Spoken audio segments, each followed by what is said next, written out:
Bonjour everyone and welcome back to my channel, The Waves of Your Soul. Today's video is gonna be my monthly favorites for October and November. I've got 2 months worth of goodies that I want to share with you. So we're gonna be talking about tarot and oracle decks because that's what we talk a lot about on this channel, but also lifestyle favorites, video games, TV shows, things like that. Just all the things that brought me joy in the last, normally, months. Normally I try to do those videos every month. This year it's just been trying to navigate with certain currents and stuff, so I've not managed to do them for October, so I thought I'd smash both October and November together.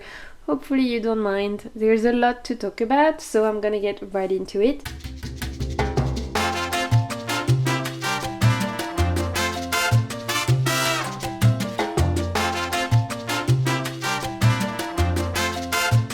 But before that, if it is your first time here, hi, my name is Marine, I'm a French tarot reader and a lover of everything tarot, oracle and self-empowerment related. Here on my channel we love talking about tarot and oracle, you're gonna see that, it's a huge passion of mine. But I also like to offer tarot readings in the format of pick a card, all tailored around helping you to help yourself. That's kind of like my vibe. So if you'd like to see any of those things on your timeline, make sure to subscribe to the channel. If you enjoyed this video, you can give it a thumbs up, it would really mean a lot. I've not been filming for a while and it's been, I know, a very inconsistent schedule, just trying to cope with a lot of like life stuff. And so if you do enjoy seeing my videos when they do come up, a little comment or a thumbs up definitely helps me out. So as per usual, all of the chapters are going to be in the description box, so if you just want to see the bit about decks you can move straight to that, or if you want to hear all about how my last couple of months have been, what I've been enjoying, then you're welcome to stay for the whole of the video. And as per usual again, everything I'm going to talk about is in the description box below, so that if you're ever unsure about what I'm talking about, it's all there, as well as my social media links, so my Instagram, my coffee page, my TikTok, what else am I doing? That's it. Although I'm gonna admit I've been a bit quiet on those platforms as well lately, but I'll get into that in a bit. But yeah, everything you need to know about everything is down below, apart from what is the meaning of life, because I'm letting you ponder that one on your own. Okay, let's get into it.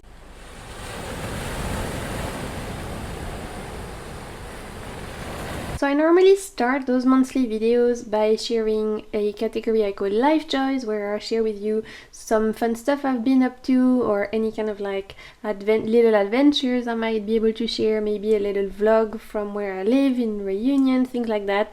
But honestly, the last couple of months have been very barren in terms of life joys.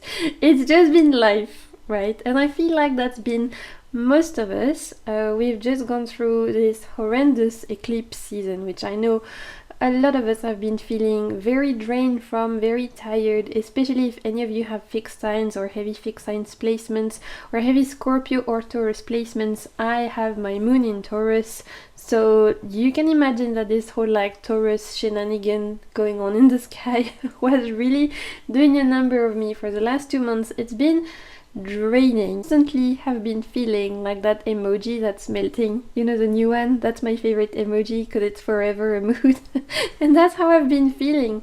So I don't really have any life joys to share, and I want to be very honest about that, because I feel like it can be validating if you're, you know, just feeling like you're just hanging in there, to know that there are other people out there too. It's been a very heavy couple of months for me in terms of chronic health related things, illness relating things. So it's just taken my whole attention, my whole energy, my whole everything I had in me. All my cups have been dedicated to my health, having a ton of medical appointments, new symptoms showing up and finding ways to navigate that.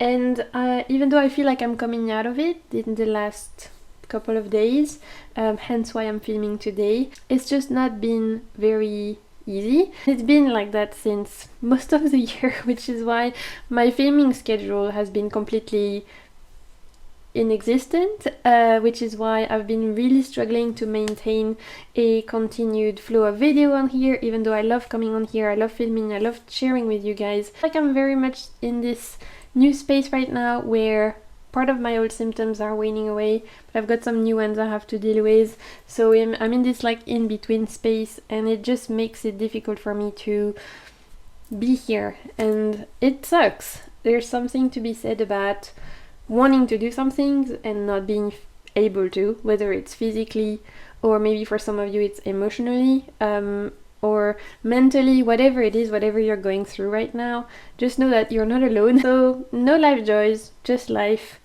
And I feel like that's okay. So if your last couple of months have just been life as well, I see you, I hear you. I know the end of the year can be difficult for so many people. We're supposed to be in this like Christmas coming up and everyone is excited about it, supposedly. According to commercials.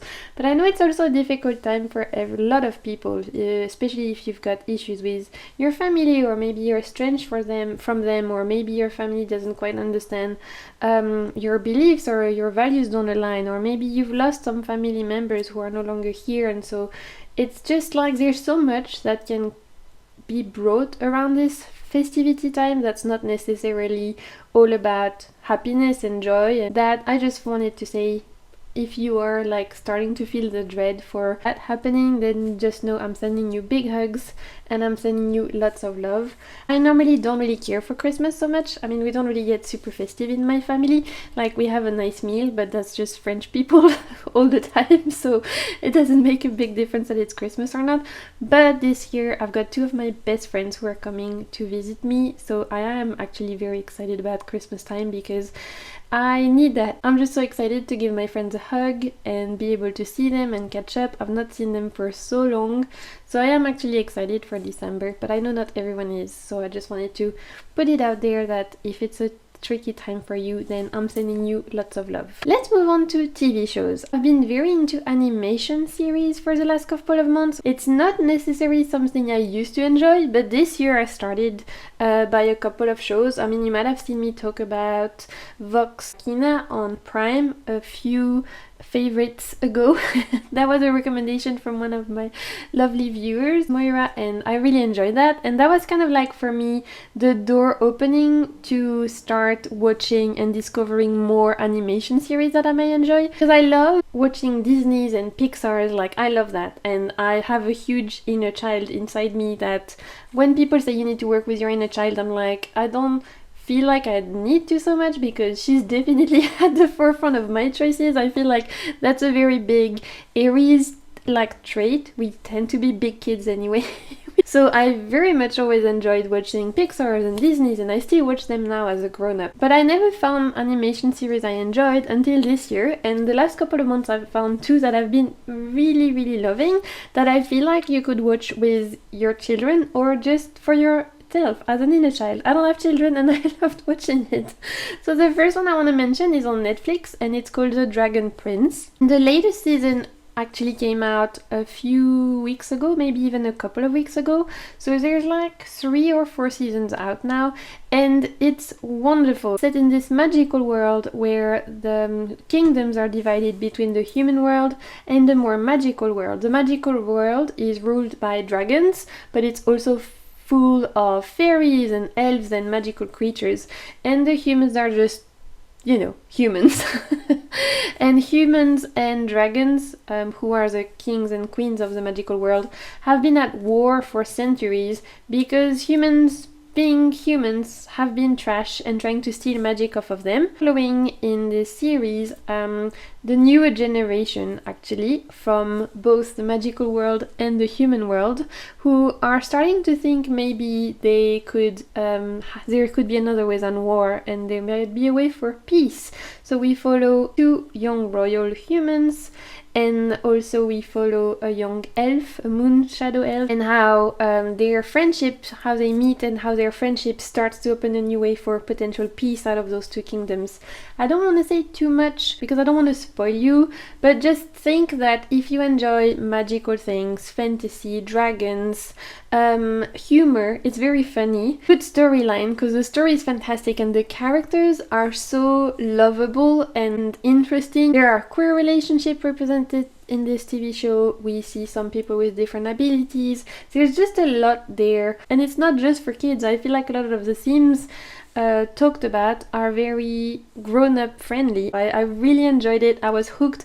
High recommendation for me. If you're in the mood for something whimsical, fantasy, and easy to watch, but still very fast-paced, I would recommend The Dragon Prince. In the month of November, I discovered a new animation show that are actually shows, because there's a few series in the same universe, still on Netflix, been giving me so much joy and so much good vibes, so I want to share it with you, and it's called Tales of Arcadia. So there's actually 3 series in this world and 1 movie, and I'm halfway through the second TV show, and I've got 1 more to watch, as well as the last movie that kind of brings everything together. So Tales of Arcadia is actually, like I was saying, an umbrella for a few different TV shows that are on Netflix. It was all directed by Guillermo del Toro, which I feel like a lot of you must be familiar with. Is very well known. Some of his work has been adapted in a tarot deck, right? Recently, I think there must be a Guillermo del Toro inspired tarot deck. So this TV show is actually from DreamWorks, so I don't think it looks like the aesthetic from the other Del Toro stuff I've seen before. Rise of different TV shows, like I was saying. So the first one is called Troll Hunters. It happens in the town of Arcadia, just like all the other one. The second TV show is called 3 Below. And the third one is called Wizards. And then you've got a movie. I think the movie is called Troll Hunters something. And that's to tie up everything that happened in the 3 TV shows. So you start by Troll Hunters, and that's the one I finished. And again, it's very fantasy based. It follows Jim Lake Jr., who on his way to school is a teenager. I think he's like 16. He's with his best friend, and on his way to school he discovers a medallion, an amulet, and this particular amulet is supposed to call out to the next troll hunter, a guardian of some sort, who is supposed to protect both the troll world and the human world. Because in this particular town in Arcadia, in this particular world, the world that is set up in this TV shows, in this series of TV shows, magical beings exist, one of the main ones being trolls. So the first series, Troll Hunters, is very much centered around the story about trolls living with humans and fighting, obviously, some evil person. It's very well done. Acting is fantastic, the casting is really great. Loved it. I've binged it. I loved it. Then the second series is called 3 Below. It happens in the same town, so while you're watching the second series, you're gonna see some of the characters that you were watching in the first TV show, and I love those interlaps. I love that. I find that super interesting, and worlds like that mesh together. And so in 3 Below, this time we follow 2 alien royal kids who have to fly away from their planet after a coup has been done and their life is in danger, and them being their royals in waiting, they have to flee their planet, and they end up on Earth, on none other than Arcadia, where we already had troll and troll hunters. So we follow them in that particular series. That's where I'm up to. And then the next series that also happened in the same town, that's part of this Tales of Arcadia world, is called Wizards. And as you can imagine, the theme is gonna be about, guess what? Wizards. And finally everyone, from what I'm gathering, gets together in the last movie that's been released, I think, last year. So it's all on Netflix, and again, I would suggest to start with Troll Hunters and see how you like it. I binged all of it, and now I'm halfway through the Alien series, 3 Below, and I'm super excited to move on to Wizards afterwards, because, you know, I love me some magic. I truly enjoyed the graphics, I enjoyed the pace, I enjoyed the humor, I enjoyed the storyline. Even though it's for kids, I really don't feel like it's for kids. I mean, you can watch it with your children for sure, but I think it's also great for grown-ups. I think the TV shows have won lots of awards, and I can see why. Honestly, if you're looking for a chill watch for like this holiday season coming up, and you want something that's kind of fantasy, magical, and again still got a lot of humor that you can watch with little one but also grown-ups, I would really recommend Tales of Arcadia, the whole of it. I've enjoyed it. I was afraid that the second one, like 3 Below, that's about aliens, wouldn't be as good as Troll Hunters, because I love Troll Hunters so much, but it's actually still really good, and I've been really loving it. Let's move on to video games. I have 2 games I've been enjoying in the last couple of months that I want to give a quick mention. I play both of them on the Switch Lite. If you don't know, that's the only way I play video games, because it is the only console I have at the moment. It is easy, it's portable, I can play it even when I'm having to lie down, if I'm having a flare-up and stuff, so for me it's the most practical way to play a game. And the first game I've been really devouring in the month of October has been Pokemon Arceus. I don't know how you say that. Arceus, I'm not sure. And I'm very late on this because it's been out for a few months, maybe even a year at this point. I'm not sure. I feel like Arceus has been out for a few months. I'm not normally a huge fan of the Pokemon games, at least not since I was 10 and playing it on my Game Boy, the one that was see-through, you know, where you could see all the lines and the cables inside, which, by the way, why don't they make those anymore? Because they were so cool. I hadn't played Pokemon since I was a child, and I didn't really feel like playing any of the newer ones that I know some of my friends were playing and stuff, until I saw that they released Arceus, which sounded a lot more like up my alley. So I feel like Pokemon Arceus is a perfect game to play if you've never played Pokemon before, because it doesn't really matter, because it's very different from all the other Pokemon games that have been launched. So, and you're brought way back in time, very early on in the Pokemon world, where people are just learning how to craft Pokeballs, and it's very like traditional looking in terms of how people dress, and the technology is not very well advanced and things like that. And you are being tasked with going into the wild and recording and catching as many of the different Pokemon that you can. So it's a lot of exploring. It's not so much about battling. There's no dungeons or things like that. There's a little bit of battle for when you want to catch a Pokemon that's being annoying to catch. But mostly it's about hiding behind trees, throwing Pokemon seeds and nuts and mushrooms, trying to figure out what they like so that you can catch them and without them noticing you. So there's a lot of exploring for me, which is what I really enjoy. It's not so much about like battling with other people like I was saying, but it's a lot about going in the wild and actually trying to catch them by sneaking out and trying to feed them, and sometimes having to battle some of the wild Pokemons. So I've been super enjoying that. I'm very much enjoying like cataloging all of them. You're a researcher in this. You're meant to do research, kind of like a zoologist, but for Pokemons, and I enjoy this angle because you get quests around finding out what's your favorite food, or can you find different colors of them, or can you see how they're gonna evolve. And so like I was saying, it's not so much about battles and things like that, and a lot more about exploring, discovery, and it's chill. Like if you want this to be a chill, cozy game, it really can be. It doesn't have to be very stressful, especially the regions that you're going to explore. Some of them are a bit more intense than others, but I've been very much enjoying that. The second... I can't speak anymore. Come on, brain, try and make words make sense, please. My last two brain cells that have survived eclipse season are currently just browsing the internet right now, and they're not wanting to connect and engage. The last video game I want to talk about, that's something I discovered this month in November, so I've not played it as long as Pokemon Arceus. It's more of a recent purchase, but it's been so wonderful and I've loved it so much that I really need to talk about it. It's called Wildflowers with a Y. Again, it's on Switch.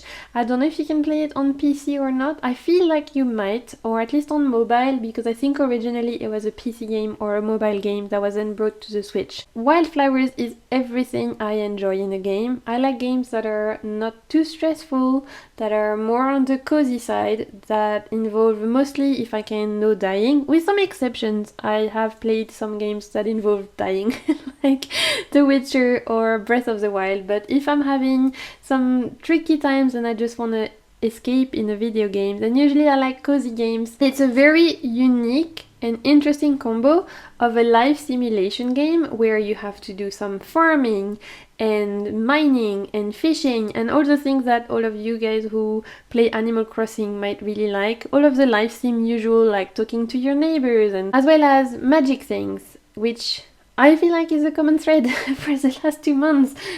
Can you tell? I've been enjoying escaping into some magical worlds as a way to make the dread of the current one just less dreadful. So in Wildflowers, you play as Tara, so you don't get to choose your character in this one. You just automatically play as Tara, who moves to an island called Fairhaven in order to help her grandma, who has fallen sick, take care of her farm. So I want to say straight away that this game will mention like things like taking care of a sick loved one. There's definitely some dialogues that are around that and around the potential loss of a loved one, etc. It's not the main part of the game, but it's definitely a little part of it that I just wanted to put out there. So you take on this farm, and which means that there's a lot of, like I was saying, farming and mining and building things and collecting and foraging, and because you're moved into the village, you now have to help villagers, and so there's a lot of quest fetching and all of that. But you very quickly discover as well that Tara comes from a line of witches, and so she's introduced in a coven, and on top of all her farming life sim things, she also has to do magical shit, like learning how to brew potions and things like that, and doing things for her coven. So for me, as a lover of cozy game, life things game, and magical kind of related game, fantasy style, this is a perfect mix of both worlds. The graphics are very basic, I'm not gonna lie. It's not the most beautiful game I've ever played, but the music is nice. I love the magical stuff that you can do, how fast the days go. If you really want to cram as much as you can in the day, you can, or if you just want to take it easy, you also can do that. It's just been a wonderful experience, and if you're looking for like a magical meets live theme meets cozy kind of vibes games, which I don't even know if that makes sense, then I would really recommend Wildflowers. Okay, let's move on to everyone's favorite categories, Tarot and Oracle decks, because I've got a lot of them. Although I feel like there's a lot, but also not that much, and I'll tell you why. So if you've not watched my catch-up part, life update bit, October and November have not been the best months for me. I've been in a space where a lot of my attention, energy has been focused on my health and dealing with like day-to-day health issues, chronic health issues, medical appointments, and so that has meant that my inspiration for finding new ways to use tarot, exploring new decks, learning new things has kind of plummeted, and I think that's okay. I feel like we can go through cycles for sure in terms of our tarot practices, where sometimes we're going to be super inspired and we're going to be using so many decks and we're going to be learning lots of new things, and sometimes the external world or internal world is just too much and we need to cut it down a bit and go back to basics. And I feel like that's what happened for me in October and November. I did use some new decks that you would have seen in my recent haul. If you've not seen that, I'll link the video somewhere up here. Definitely enjoy some of those and I'll talk about them now. But I also had to rely on all these but goodies, decks that have seen me through many seasons, many years, and that I know can come through for me. So let's start with Oracle decks that will give me the message I need to get without having to rack my brain that's already feeling like it's been frizzled. So that's one of the reasons why I love a good Oracle deck if I'm going through a challenging time. The other reason why I might go for an Oracle deck is the opposite, is wanting maybe something very freeing and liberating and going for something that I can read intuitively, maybe something that just has a couple of keywords or maybe no keywords at all. So I feel like I'm very much in those two extreme spaces. I'm not feeling my best. And that's very much going to be translated in my oracle choices I'm going to share with you. So let's start with the Poesis Oracle. I have the mass market French edition that was released this year, but this is originally an indie English deck. So in the English version, this is independently published. If you want it on mass market, currently it's only available in French, I believe, so you should be able to find that on amazon.fr. I've showed it in my recent haul, so again, you can find the link to that in the description box. This is an oracle based on poems. So every card is linked to a specific poem, so in the guidebook, it's not necessarily a message, like a divinatory or guidance message that you're getting compared to other oracle decks. It's a poem. And this deck and I have an interesting history. Originally, I backed this on Kickstarter when the Kickstarter was going, so I don't remember, was it 2018 or 2019? I don't even know anymore. But this was originally a Kickstarter project. I backed it. I never received my copy. It's just one of those things, sometimes they get lost, and I've lost a few parcels in my lifetime, especially since I've moved here. Just consider them offerings to the goddess Fortuna, and when the wheels turns, she'll know where I live. So and then one day I went into the bookshop, fast forward a few years later, and find that this has been translated in France. I jumped on the chance to finally get my hands on it. And using it, I was reminded why I backed it in the first place. I have been really adoring using this for the last couple of months. The artwork is not necessarily something that I would have said is my cup of tea. If you watch my channel, you know I've got very chaotic, I used to say eclectic, but let's be real, the true word is chaotic taste. So I like a lot of different aesthetic. However, I do tend to enjoy more colorful deck, and the black and white ones have to be very special to grab my attention.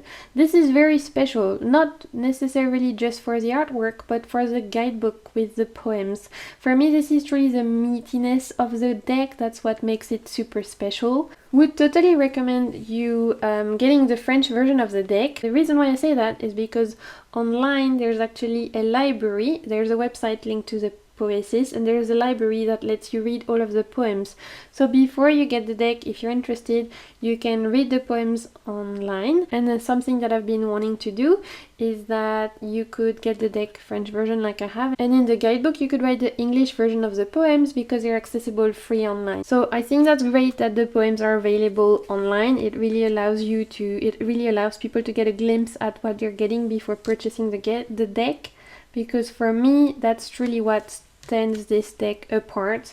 It's the guidebook and the poems that are written, and I find the keywords though, just talking about it in terms of oracle point of view without the guidebook, if you just want to use this as an oracle, it's fantastic. It has a great balance of keywords. The keywords are very expensive. There's light and shadow. There's like 78 or 80 cards. It's a chunky deck, so I love that. I love a deck that has a lot of cards because I'm greedy. And it allows for bigger readings. This is fantastic paired with tarot decks. It's fantastic on its own. It's fantastic like paired with other oracle decks. There's so much you can do with this. You can use the poems with them or not. You could write your own poems even according to each card. There's just so much there, I think, with this particular deck, and I was reminded why I backed it because it's really good.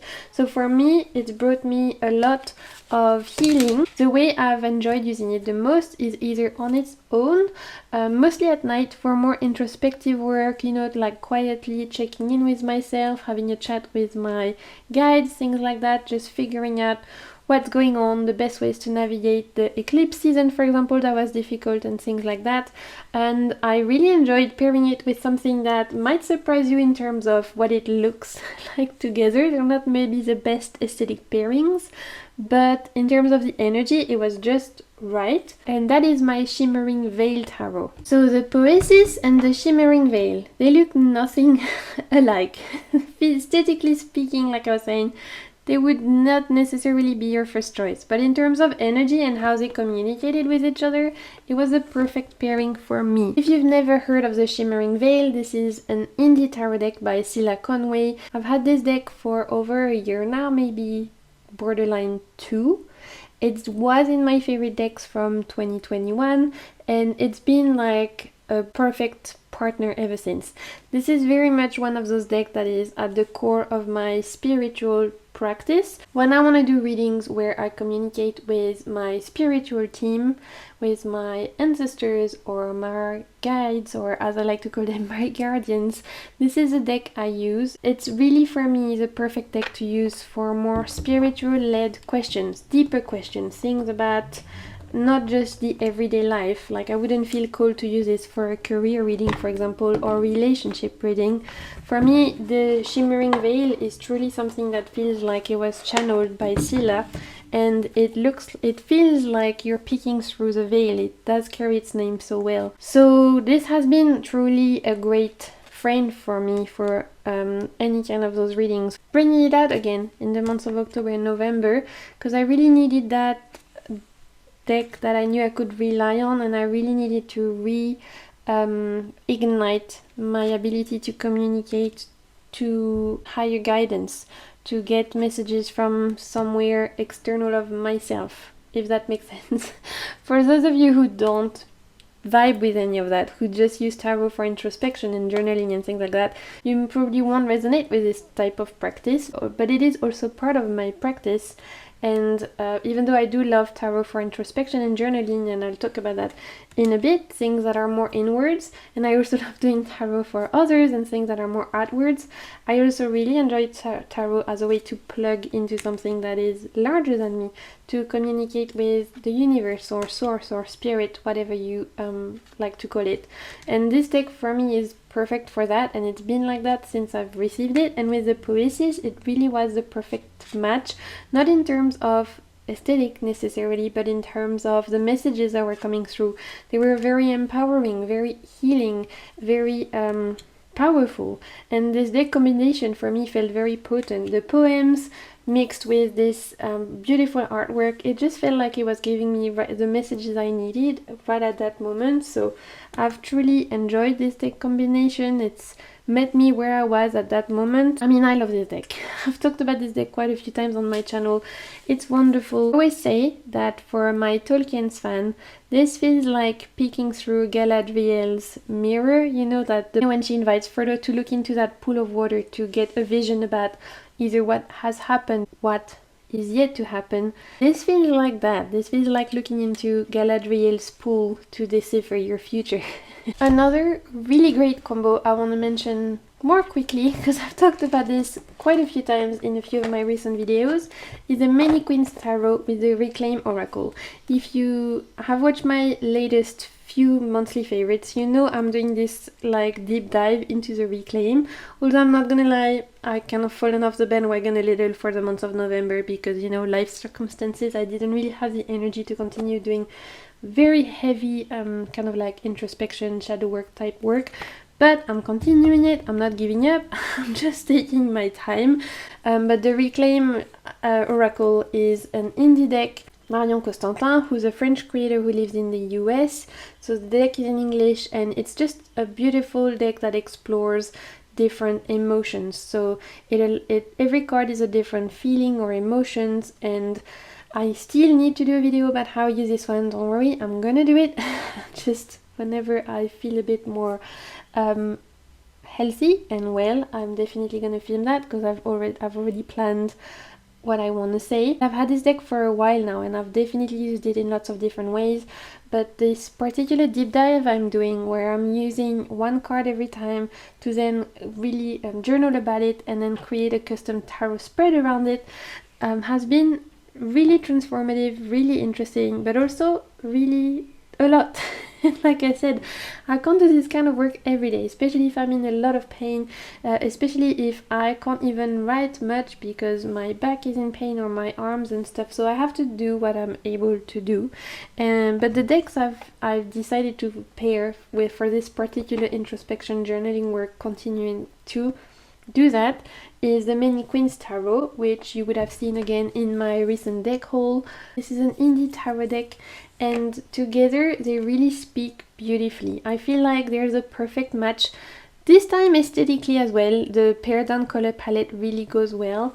But what I love about the Many Queens is its inclusivity. The fact that everyone here looks like regular human beings with boobs that might be a bit saggy and hairy armpits and hairy legs and maybe a bit of a chubby belly and things like that we don't tend to see a lot on tarot decks, and yet are very much part of our day-to-day life and the people that are around me anyway, and myself included. So I love the inclusivity in terms of this deck. I love the fact that this is a celebration of queerness, of uniqueness, of freedom to do what you want with your body, freedom to love who you want, freedom to be who you want to be without judgment. So this is a very liberating, freeing deck to use, not just because of the pared down color palette, but because of the theme approached here. And I've been really loving the Many Queens since I've received it, but especially for this particular work I'm doing, where like I was saying, I pick a card in the Reclaim Oracle, and I'm trying to get through all 80 cards, so it's taking me a long time. I journal about that particular feeling or emotion, and then I create a custom tarot spread about that. So don't worry, like I said, I'm gonna make a video dedicated on how I do that once things get a little bit more calm for me in terms of having less medical appointments to go to and things like that. But I just wanted to quickly mention that this has truly been a favorite because I've used it a lot. I'm going to continue to do it so for the next few months because this is going to take me a while, like I was saying. And I feel like I found the perfect match for the reclaim now. I was looking for a long time what could go, and when I finally received the many queens, which I had wanted for years, to be honest, it was one of those decks that had been on my wish list the longest. It was this little light bulb moment of like, oh my god, this is it. Loving those two. I love using this on its own as well. They don't have to always go together, and I love using this on its own as well. It's just that right now they've got a little friendship going on, but you know, they can be used on their own as well. They don't need to be used together. They're just both great decks. Let's move on to decks that I've been using more for daily card pulls. So as you can see, the Reclaim and Many Queens, they're more for introspection and journaling. And the Poesis and Shimmering Veil, they are more, like I was saying, for spiritual readings and such. But sometimes my tarot practice consists of literally just pulling a card for the day. If it's tarot, I tend to pull it at night after the day has gone. But if it's oracle, I either pull it at night again for just like reflecting, or in the morning to read a little message in the guidebook, something that's gonna like give me some good vibes, some good mood, some energy and things like that. And for me, the perfect deck to use when I need that daily card pull for a boost, something that's just gonna be like, you know, giving me a hug from the universe. This is one of those decks that I tend to go to. Whispers of the Oceans by Angela Hartfield.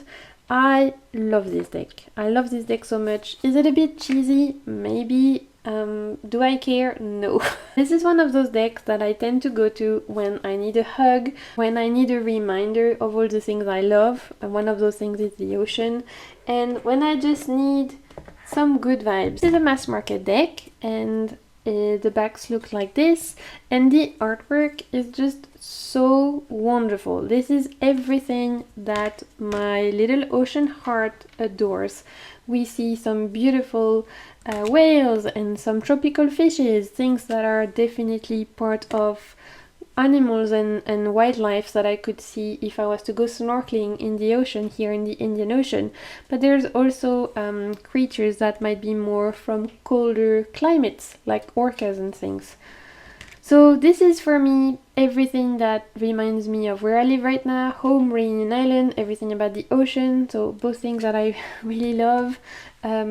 It's also for me a way to connect back to nature, which I definitely need, especially when I'm going through a difficult time.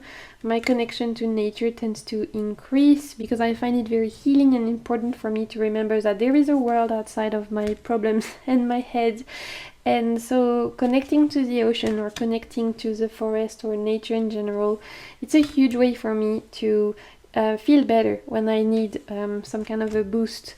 I love the fact that messages are directly on the cards, so especially when you're doing day-to-day or daily kind of card pulls, you don't necessarily have to go in the guidebook. You can just get your message here. It's fantastic if you just want a little boost. But the guidebook is also really healing, beautifully written. It's very gentle. This is very loving deck, and it's like a hug deck, I'm not gonna lie. So I adore this one. Look at this beautiful turtle. It's so gorgeous. I can't. This deck is too beautiful. Just for that, it puts a smile on my face. So the Whispers of the Ocean, it's a huge favorite every month, but particularly the last couple of months. Another oracle deck I've been loving, and this is more when I've been wanting to free myself of any kind of limitation and wanting to expand my mind and just read purely intuitively, has been the Green Glyph Oracle. This is an advanced copy of a deck that will be released next year, and I was very kindly sent this, as well as the Oracle, the Rune and the Lenormand deck that goes with it. by the creators in order to do a review. So I've done a review of this deck and I will leave it in the card somewhere. I don't want to go too much into it because it's not currently available. The Kickstarter campaign finished, but it will be available for retail next year. So check out my video if you want to see more. I go through super in detail about all of the 4 decks that come in this particular package, especially the Oracle deck that I've used quite a lot ever since. And like I said, you'll be able to buy it, I think, in beginning of 2023, but for now it's not available for retail. But I've been really enjoying my advanced copy, so I did wanted to mention it. So this is the kind of deck I tend to go to alongside with soul cards or my Dixit cards when I want to be really freed from any kind of limitations and I just purely want to read intuitively, maybe build a story, maybe just find some inspiration, and not necessarily looking to get a message, but just playing with my cards and seeing what they have to say. So I just wanted to give it a quick mention to this one because I know it's not currently available, but it will be. Let's move on to tarot decks, although we've already covered a few of the tarot decks in the combos I presented earlier. But for Halloween season and spooky season, although you know, for me spooky is not really a season, it's a state of mind. We don't get spooky season here in October because it's the beginning of summer, end of spring, it's getting really hot, tropical summer, so as you can imagine it doesn't feel very autumny and spooky and all of that. But it doesn't stop me from getting my spooky mood on, especially with my decks, and also doesn't stop me from, if I want to, in May or March or July, bring out my spooky decks again. For me, it really isn't to do about the months, it's more about to do with the mood I'm in. But for the Halloween time, the deck I really enjoyed pulling back out this year was the Nightmare Before Christmas. This is the only deck I have from Insight Editions. I know Insight Editions, they do a lot of those pop culture kind of decks. And this is the only one I have because I love Nightmare Before Christmas. It's one of my favorite movies. But all the other ones that have been from fandoms that I enjoy, the decks have been very disappointing. And that's mostly because they tend to have pips that are very basic. And I don't mean necessarily that the fact that they're pips is basic, because a lot of the minors from Inside Editions are pips. I don't mind the pip deck, but it's not just the fact that they're pip, it's the fact that the pips are basic AF. It looks like you copy the first one and you paste it 4 times, 5 times, 6 times, 7 times. And that's disappointing. At least that's how I've seen for a few of the decks. Like, I love Stranger Things. I watched a review. I was like, no thank you. I love Lord of the Rings. I watched a review of that deck. I was like, no thank you. So there's definitely been a few out there that from the same publishers that, even though they're from a fandom I love, I just couldn't really vibe with the deck as a whole. I found the minors to be disappointing and hard to read with. This is the only one that breaks the rule. I've edged my copy in black. Despite the fact that some of the minors are pipish, I feel like there was more thought put in the minors compared to a lot of the decks. Not all of the minors are pipish, and even when they are, they give something. They give you something of value. Some of them are illustrated, the major arcana choices are really good, and overall, this is the only one where I feel like, for me, again, in my personal opinion, it's well enough constructed that my love of the world can overlook the little criticism I might have of the deck. That's not happened for any other, although I would love to know. I would love to know if you can let me know in the comments. Is there any Inside Editions, you know, those kind of fan decks, like whether it's Stranger Things, Lord of the Rings, The Labyrinths. I can't remember all of them on top of my head, but they do one all the time. They come out with decks a lot. Disney villains, whatever. Let me know if there's any of those decks that you enjoy. I'd love to maybe have another look at some walkthroughs and things, maybe some newer ones I'm not aware of.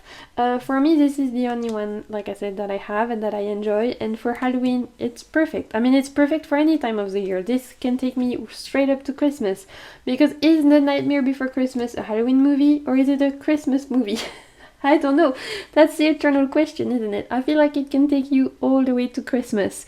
So I enjoy this one. It's a lot of fun. I enjoyed posting it on my stories on Instagram around that time and playing with it and doing a couple of readings for my friends. It's just good vibes. Let's wrap it up with a couple of tarot decks I want to mention that I've used the most consistently in the last 2 months, especially for like all of my day-to-day general kind of questions, general reading. The first deck I've not been able to put down since I've got it, and again it was in my recent Tarot and Oracle deck haul, is Le Tarot Arc-en-Ciel, which is the French mass market version of what you guys told me is called the Tarot at the End of the Rainbow in English. So this also exists in English. Mass market, it's by Lo Scarabeo. They will leave the name of it down below. This is a wonderful fairy type deck that I have not been able to put down.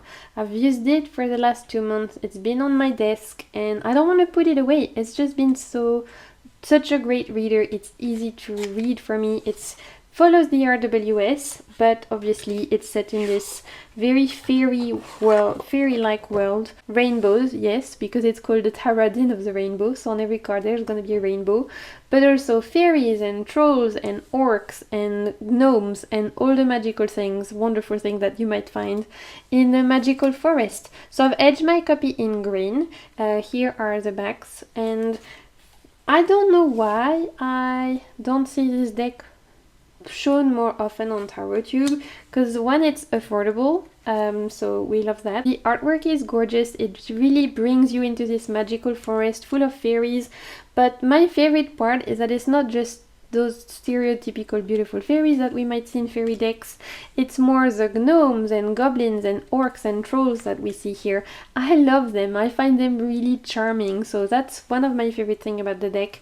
The fact that it follows the RWS makes it super easy for me to read, but I just love the magical, whimsical quality it adds due to the fact that it's set in this beautiful, whimsical world. Some of those cards are really truly favorites. Like the Six of Swords alone made me want to buy the deck. I'll try and see if I can find it. There you go. Still need to do that video, by the way, where I share the decks that I bought for 1 card. Like that 1 card made me add 2 cards. This was this one for me, the Six of Swords. Although technically I got this deck off of someone who was clearing out their collection here, so I got this for like €5. They barely used it. They just wanted to move to France, so they were decluttering their collection. But I had watched walkthroughs of this particular deck, and way before, like I had wanted this deck anyway. And when I had watched it, the 1 card that made me want to get it was this Six of Swords. I don't know why, I find it so beautiful. But honestly, this deck in general has some really beautiful cards. Another one of my favorites is this little guy who's riding a badger. I think he's a Knight of Pentacles. I love all the knights in this deck. I think the court cards particularly are beautiful. They're really well done, but the knights are just great. I love the colors. There's a rainbow in every card, so come on, what else do you need? There's rainbows, there's gnomes, there's a badger, there's fairies. What else do you need? This is great. This is really a good mood deck, and it reads really well. I've been using it, like I said, consistently for the last 2 months for any kind of question I might have about day-to-day stuff, whatever it is, whatever's on my mind. It's on my desk. I pick it up, I shuffle it. It's always there for me. Another one that was also on my desk this whole time, it's never too far out of reach. I find that those old geezers always give me good advice. It's the Tarot of the Pirates. This is a deck that was gifted to me by a friend, so I don't know where you can get this. I think I have the... Is that Russian? I don't know. My Slavic languages are very non-existent, so I think it's Russian, the version I have, but there's different languages on the cards. As the title suggests, this is Tarot of the Pirates, which, as you can imagine, is going to be full of pirates. And I live on a tropical island in the Indian Ocean, if you don't know, called Reunion Island, and there's a huge history of piracy here. Maybe even more so than in the Caribbean. I feel like people know a lot about the Caribbean history of piracy because of the movies and because it's more English in terms of the pirates are more like English speaking. They would come from England most likely, so they would be maybe more well known to a wider audience. But the piracy in the Indian Ocean was truly fascinating, and it's a subject that fascinates me a lot. There's a lot of stories of hidden treasures in Reunion Island that are yet to be discovered, and in Mauritius, and in Madagascar, and in Mayotte and the Seychelles. There was a democracy of pirates that was created in Madagascar, where they tried to set up their own government there, their own little democracy. It didn't last very long, as you can imagine, but they tried. And there's so much history there that I love pirates, I love pirate lore, I love pirate history. I read a lot of books about the history of piracy in Reunion, and so when my friend got me this deck, it was like obvious, that I was gonna love it. And this is just a deck I love to go to again when I need good mood vibes. This is totally a good mood vibe deck to me. And also when I need a deck that will give me great advice without kerfuffle. Is that how you say it? No kerfuffle, no dilly-dallying, straight to the point. Here's what you need to know about what you need to know. This is very sharpshooter deck for me. Those pirates give great advice all the time. Maybe they're a bit brutal, and definitely they don't mess about. If you need to know something, they're gonna tell it to you like it is. But that's the vibe of this deck, and that's why I love it so much. It's that energy, that ferocity almost, that when I'm feeling really tired and exhausted and unmotivated, it gives me a boost. And so I love this deck so much. I love the humor there is in this deck. I love the hidden little nuggets in this deck. It doesn't quite follow RWS. It's very heavily influenced, but it definitely does its own thing sometimes. I mean, all the women are very curvaceous and all the men are bearded, and it looks a bit like piracy through a glamour filter, obviously, but I still really enjoy it because it's the only pirate deck I have, and I love this theme, and I wish there was more pirate decks out there. Is there? If you know any, let me know, because this is definitely a subject I'm fond of. It brings two things I love, pirates and the ocean. So let me know if there's any other pirate decks out there that I should know about. I would love to know. Leave it in the comments. And it's one that I've had for a while, and it always delivers. I think because of that particular connection I have with the theme. Maybe if you don't enjoy pirates so much, you might not find it so interesting and appealing, but that's why we love tarot, right? There's something out there for everyone that's gonna speak to you differently the way it's gonna speak to me. I'm gonna wrap it up here and get some food because I'm actually getting a bit tired. Have a lot of end of the year video I have been wanting to film, like rankings, best decks of the year, best oracle decks of the year, most used, and all of that. I just don't know when I'll be able to film them, so we'll see if I can get them done in December or if it'll have to be the beginning of the year. But I just want to say thank you so much for your continued support, and thank you so much for being here even when my schedule is so inconsistent and a bit like non-existent sometimes. I hope that you're all taking care of yourself. I hope you're being kind to yourself, and I hope that whether you're in winter or in summer right now, you're gonna have a good time. So thank you so much for being here. I'm sending you so much good vibes, and keep navigating the waves of your soul. Bye!